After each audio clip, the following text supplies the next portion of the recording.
What's up, YouTube? This is your boy Jay. Today we're gonna be talking about my gs500. I'm gonna talking about the carburetor, petcock, the vacuum system, what to do, what not to do,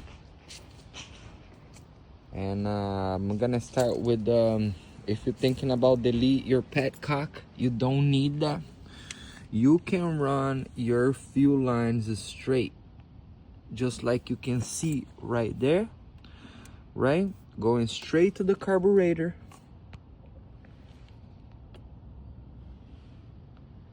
Let's see if I can focus.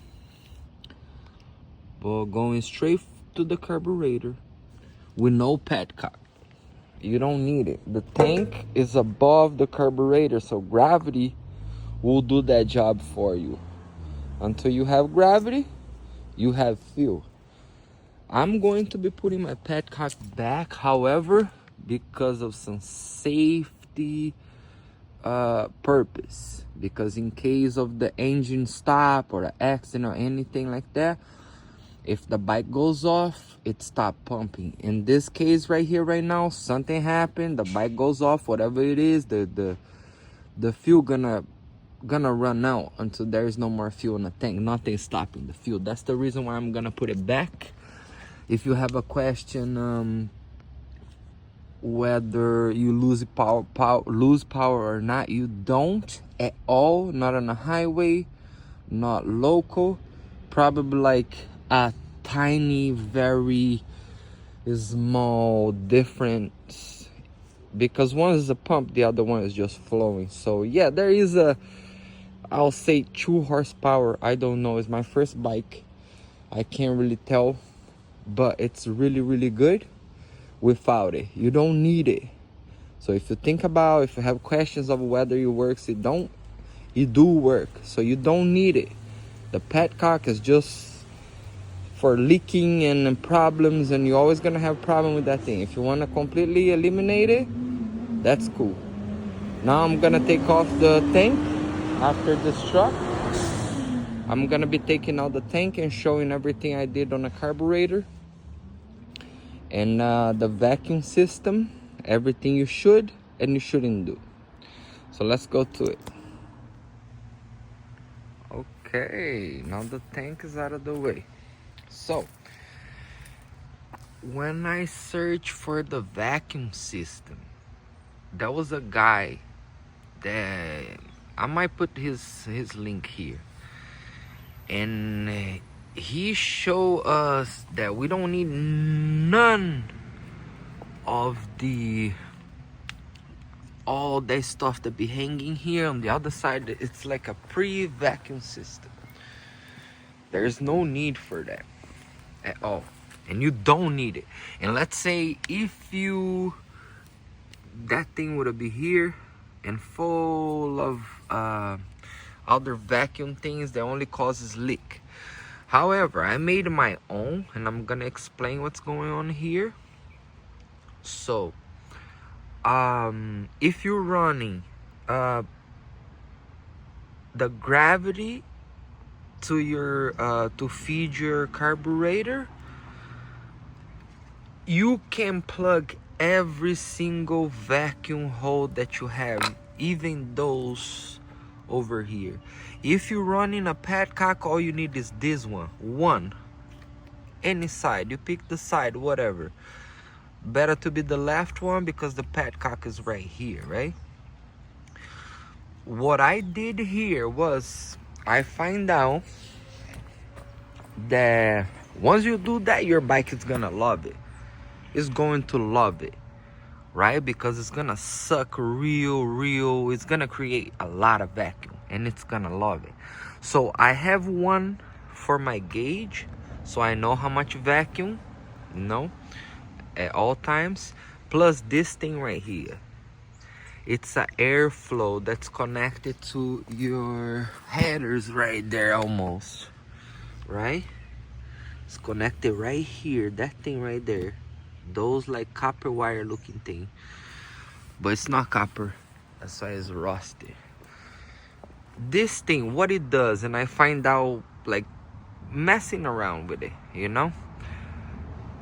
This helps eliminate any unburned fuel that's still in your pipes. In other words, you will not let the bike shoot flames. But if this is clogged, is plugged, or you don't have it at all, or nothing's connected right there, your bike will shoot fucking flames, right? A lot, trust me, a lot. It's going to be a pow, pow, pow, pow, pow, pow, pow everywhere you go. So what I did was I put this little valve right here, so when this guy is closed like this, the vacuum will close this, it will shoot flames. If I want to just chill, I open up and allow the vacuum to go through, right, and catch right there. And then everywhere I go is going to be a bam, bam, bam, bam, like a normal bike, like it should be. So when I close this,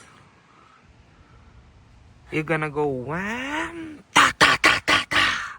Fire, blue flames, foot long, beautiful, right? So that's it for the carburetor, and that's what I did, and it works really good. The bike loves it.